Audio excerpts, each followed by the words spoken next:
dear Hadith followers, what I want to give you guys is the example of Musa in the Qur'an. I'm going to give you guys 3 different examples. This will be a 3-part series.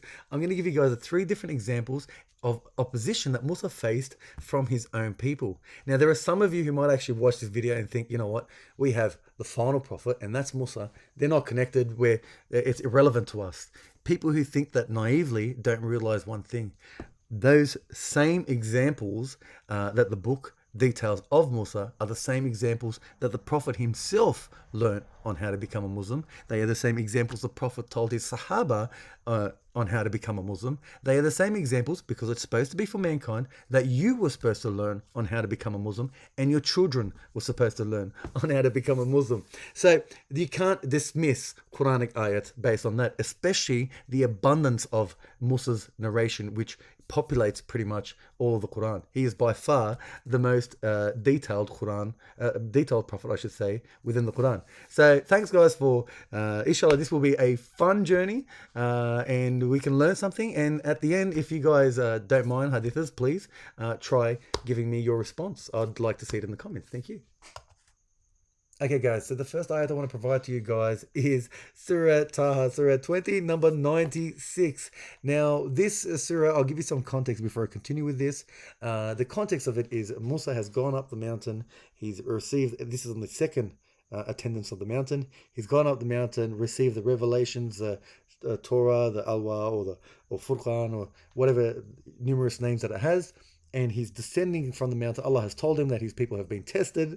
He's descending from the mountain, and then he comes down, and Samiri is there, and he's questioning Samiri regards to why he created the calf. Now this is actually, ayat is the Samiri talking, and it's not the words of the Prophet. So he said is referring to Samiri. So I should also say as well, in the Quran, the details that are given of prophets are all of the extreme sense. What I mean is, the nation that every prophet was sent to had exceeded in a particular trait that a prophet needed to come to balance it out, or to save the people that were there from a nation that could not be saved. So this is of an extreme sense of what's happening in our daily lives as well. And the calf is of the extreme sense, but if you understand it from a bit of a more subliminal message, you'll understand where it's going with this. So let's go through the ayat, and we'll see where what he said.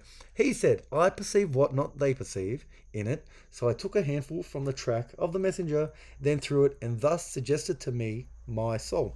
Now it's very important to see, firstly, he starts with, I perceive what not they perceive.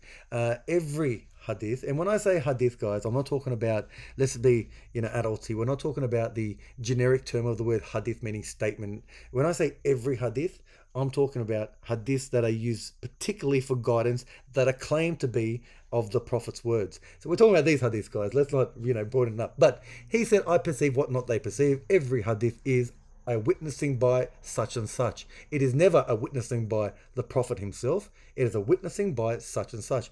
Absolutely, there is no authority for him to do this. I perceive, not Allah told me to. So, in it. So I took let's continue. So I took a handful from the track of the messenger, then threw it. So taking a handful from the track of a messenger, again, every hadith is based on an individual's perspective, or the portions, or the handfuls, or of the teachings, or the tracks of the Prophet, as it says here. He also threw it, which is very interesting to note there as well. He didn't hold on to it like it was something valuable. It isn't valuable anyway, because it's the tracks of the Prophet, which is actually the dirt of the Prophet, and it's not from the teachings of the Prophet. If he said, I took a handful from the teachings of the Prophet, would be very different. However, he decides to say from the tracks, from the dirt, from the feet, from basically things that the Prophet was not interested in himself. So, and then it continues on, and we should say, it says, and thus suggested to me my soul, inspired again from himself and not Allah. So while the Prophet Musa is bringing them, again, peace be upon all the prophets that I mentioned throughout the videos, but when the Prophet is bringing them the words of Allah, Samiri decides that something else, like the calf, could guide and was actually worthy of being recognized.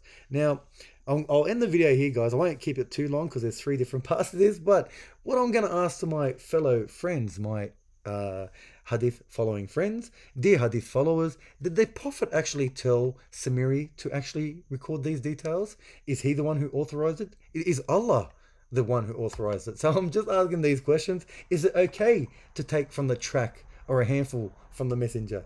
These are my questions to my hadith, dear hadith following friends. And inshallah, you can answer. I'd like to see your responses in the comments below. Thank you so much for listening. Assalamu alaikum. And wait for the next part.